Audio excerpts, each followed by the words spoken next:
Make your mind serve you.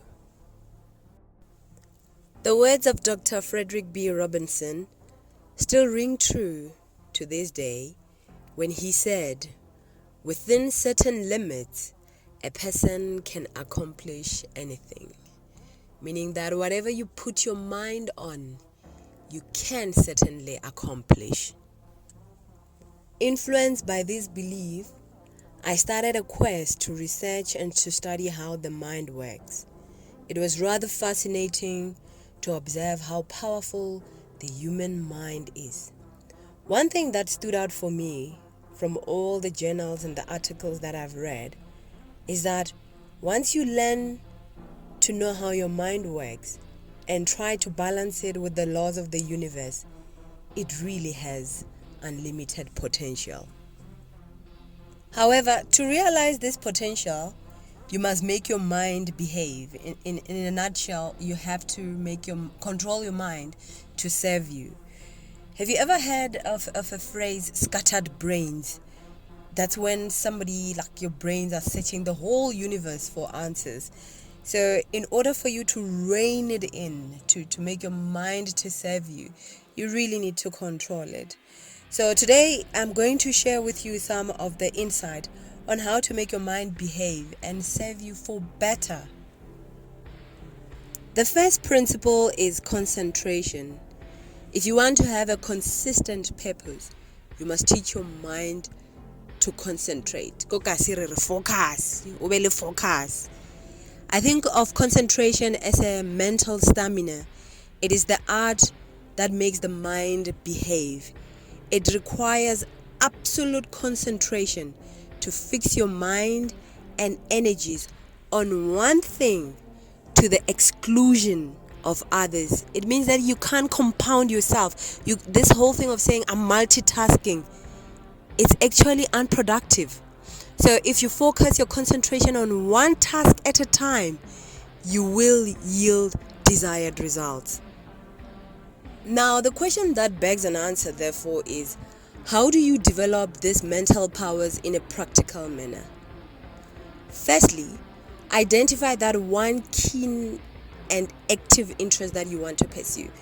Say, for example, you want to write a book. What it means, you need to focus your interest on that subject.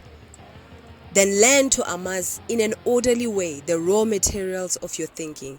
It means get the facts of the activity of your interest, the activity of interest that you're choosing to pursue. The beauty about everything is that if you have a natural interest in something, it is easy to make progress. However, if you are keenly not interested naturally, it means you would have to channel your thought process to find ways and means of stimulating the necessary interest. Say, for instance, the subject of maths. A lot of us really didn't like to deal with numbers. But with time, because maths is life, you're paying for your bread, you're paying for your fares, you're paying for your bills, so you need to know your additions, your subtractions. In a nutshell, you would have to find ways and means then to make it work.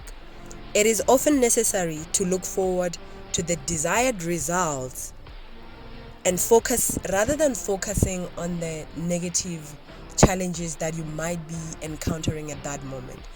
That way, your mind will be able to serve you. And that's what we mean by control it.